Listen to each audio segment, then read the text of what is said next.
Members, we have a relatively short agenda. Let's begin with the Pledge of Allegiance. However, I'd like Patrick and Matt, if you guys would come on up and help lead us in the Pledge of Allegiance. Patrick and Matt, thank you.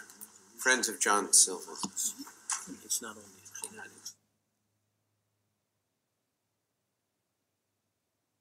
Allegiance to the flag of the United States of America and to the republic for which it stands, one nation, under God, indivisible, with liberty and justice for all.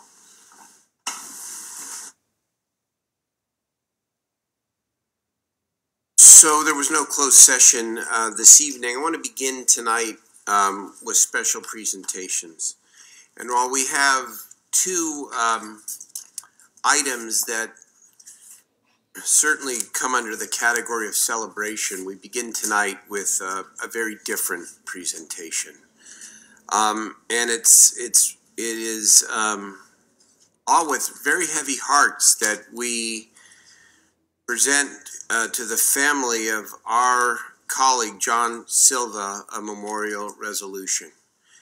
And I know that you are all, many of you are up front here.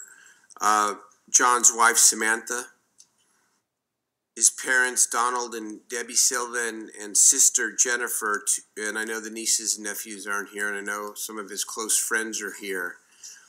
Your City Hall community, I hope you feel, is enveloping you with a lot of love and support, because nothing can measure the loss that you have suffered.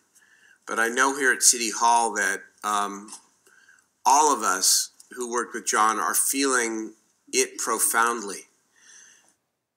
He was too young to be taken from us. And I only got to work with John for, 8 months as our independent budget analysis, but I know some of my colleagues and many of the city staff had the privilege of working with John a lot longer. And it's amazing to me and interesting what you learn about somebody after they pass, just how incredibly involved he was in so many aspects of community, and how beloved he was by so many people, not only inside City Hall, but outside City Hall. And it's a reminder to me that as fast as we go here, and as important as our work is, as we get caught up in all the day-to-day, John's tragic passing reminds me that we have to take the time and try to get to know one another a little bit better, and to stop and say, how are you, and are you okay? Because from what I knew of John Silva, what I know about him now, he epitomized all that is great about our city. He was just loving and community-minded.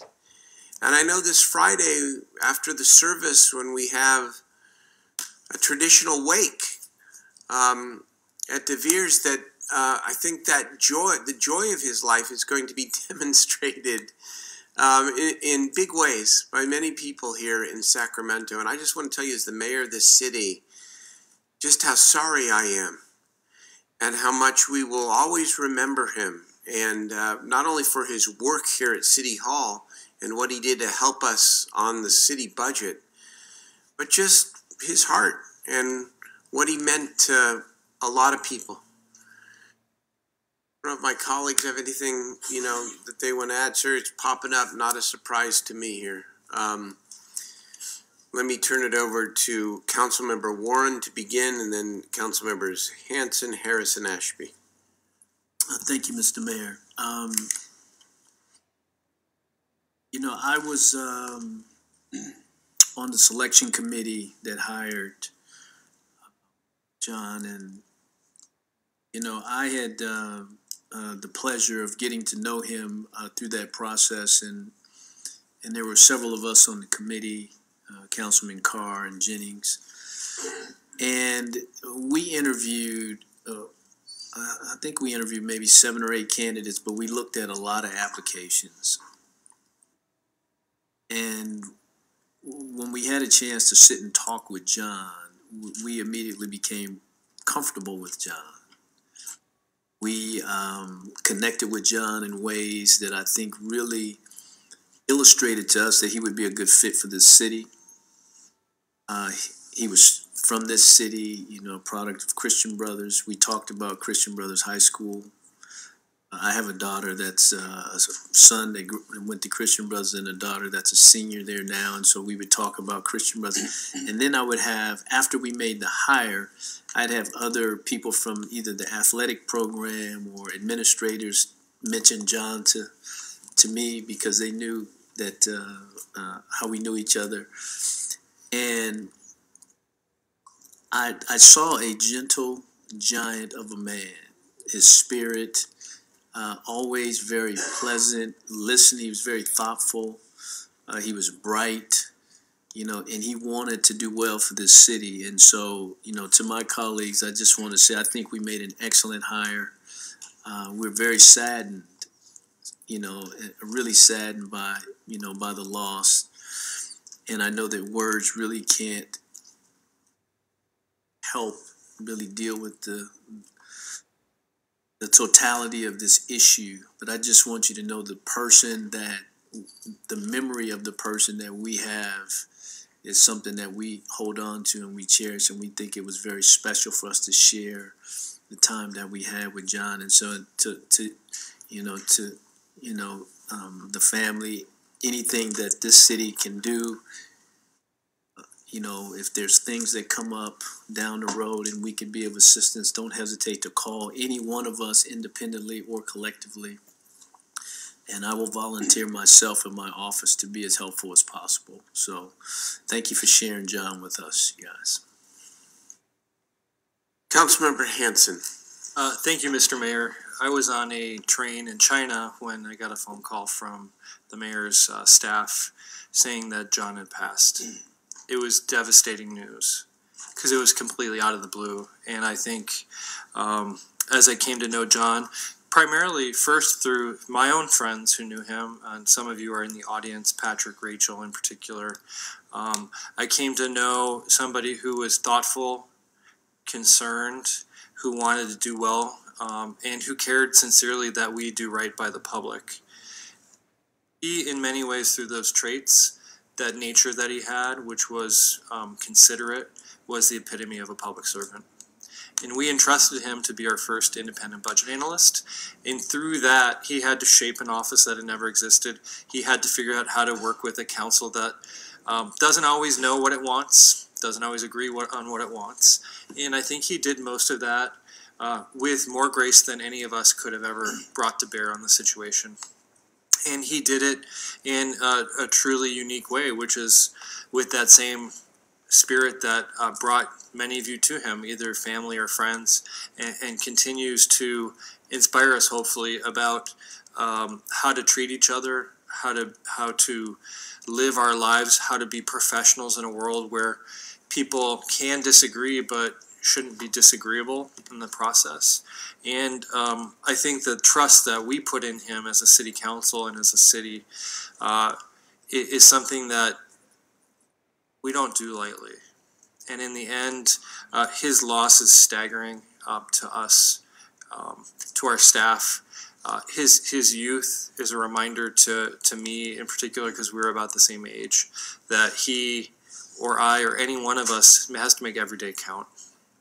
And that in the moments where sometimes things seem insurmountable, that we have to remember that every day is a gift, and that we have an obligation to each other to work hard and to keep working towards being better people. But he truly is lost to us right now, but not lost in our hearts and not lost in our memories. And I know for one that he's touched me, and I'll continue to meet the standard, try to meet the standard that he left for us. Thank you very much, Steve. Councilman Harris, Jeff. Thank you, Mayor. I love this picture of John. Your eyes are your windows to your soul. And look at the light here. That's really John. He was honest, straightforward, and kind. He's a great colleague, and I'm going to miss him a lot. Thank you. Councilmember Ashby. I think almost everything that you would want to know about John can be surmised in the fact that he was the longest standing Big Brother in the Big Brothers Big Sisters program in the city of Sacramento. He made a commitment longer than most parents make to kids, and he just was there for everyone. That's the kind of person that he was. I got to be on the hiring committee as well.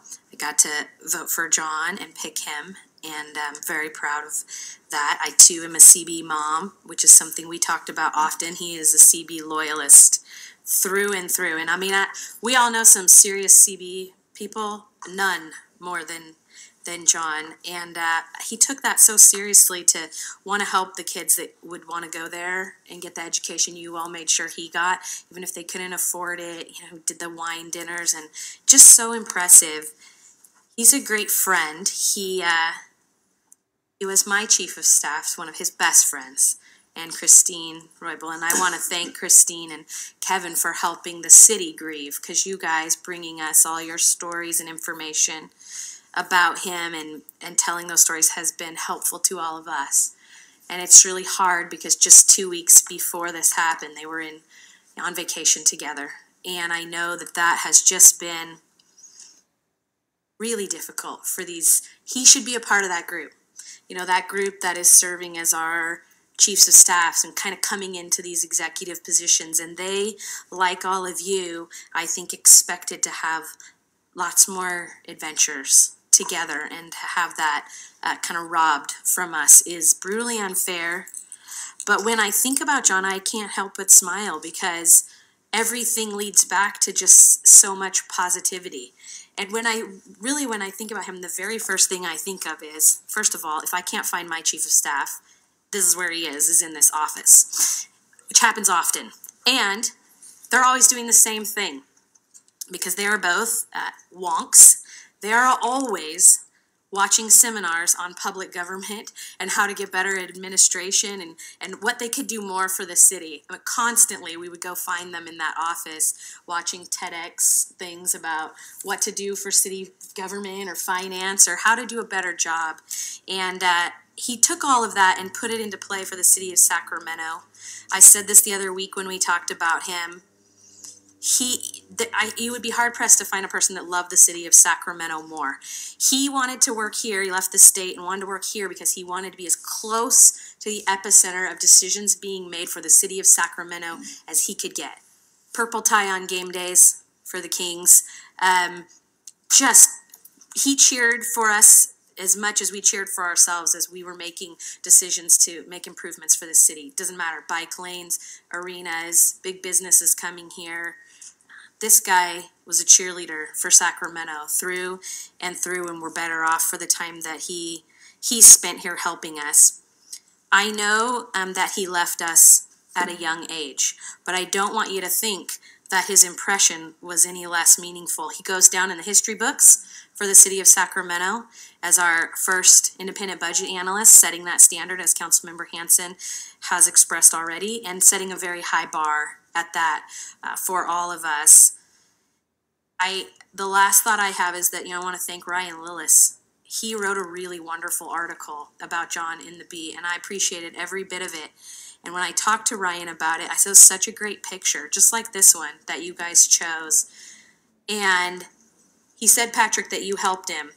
And he said that you guys had, and I just thought this was so true, because when I asked Christine and Kevin for a picture of him, the exact same thing happened. So this happened twice, right? No one could find a picture of your son alone.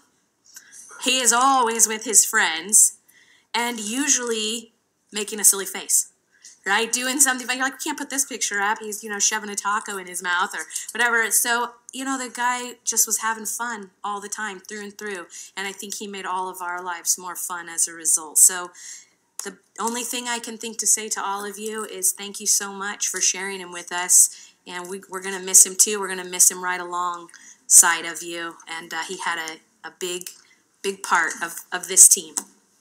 Thank you very much, Councilmember Ashby. Vice Mayor Jennings. Thank you very much, Mayor. I wish I could say as many things about John that have already been said, but my kids told me more about John than I could tell you about John. They went to school with John, and they told me all, I just had the opportunity to visit with them, and they told me all the great things about John. And what they told me about John when they were going to school with him was reflective of how he became as an adult. And so I just want to stop for a second and thank Mom and Dad for raising a great son, for raising a great servant, for raising a young man who understood what it was to think beyond self and to give to others, as reflected in his commitment to Big Brothers Big Sisters, as reflected in his commitment to Christian Brothers High School, and everything else that he did that we can't even begin to speak or know about up here. But his commitment to family, his commitment to his community, and his commitment to the city of Sacramento are all reflective of how well you guys did in raising him. And the smile that we see in this picture is a smile that he carried every single day. And he left that impact with fellow employees, with us as council members, charter officers. Every single day that he walked, he carried that smile with him, and he left an impact for everybody he touched. And so I just want to stop for a minute and say thank you for sharing him with us, and he will be remembered forever. So thank you so much. Just want to make sure that before I give it to Councilmember Guetta, that we also recognize Michael Tamayo and Nuria are two, his staff members who are in the audience as well. It's a terrible loss for you guys to lose, a colleague and a boss, a principal like that. And just wanted to make sure that we recognized you as well. Councilman Guetta? Thank you, Mr. Mayor. I first knew John from the Capitol, and I didn't really get to know him until he came to the city. We both kind of came in about the same time. And he could relate to the dual hats that we were wearing. But if there's anything that you could get from him, is he was a true proud public servant. He loved his city, he loved his community, and we will definitely miss him. Thank you, Eric. Councilman Carr? Thank you, Mr. Mayor. My colleagues have talked about John and what he meant to the city and his personality and all the things that he's done. I'd like to talk about what you're going through. Having experienced this type of loss firsthand, right now it seems like the weight is so heavy that it will never go away, that it's almost unbearable. I saw Vice President Joe Biden address some families, Gold Star families. Their sons and daughters were coming back from Afghanistan, and he said a lot of things to them. But one thing that he said really stuck with me, and I bounced this off of my own experiences. The day will come, and I know you don't think it will right now, but the day will come when the thoughts of John will bring a smile to your lips before it brings a tear to your eye. That day will happen, and I hope it comes sooner than later for you. Beautifully said. Councilman Chenier. Thank you. I think, and I want to tag on a little bit to what Mr. Carr said. I think that the greatest fear of a parent is to lose a child. I just can't imagine what that would be like, and I hope there's some comfort here in what you're hearing from these folks and from John's friends, and people who have a good soul, who are warm, who are liked, are worth something very, very valuable, and I think he'll be remembered for a long time. So our condolences. Thank you very much. We have a memorial resolution here, which I know is not nearly enough, but I'd like to just come down and present it to you, and know that this chamber and this place is always open to you. obviously it's open to everybody, but especially for you. Because John will always have a place here. Very sorry.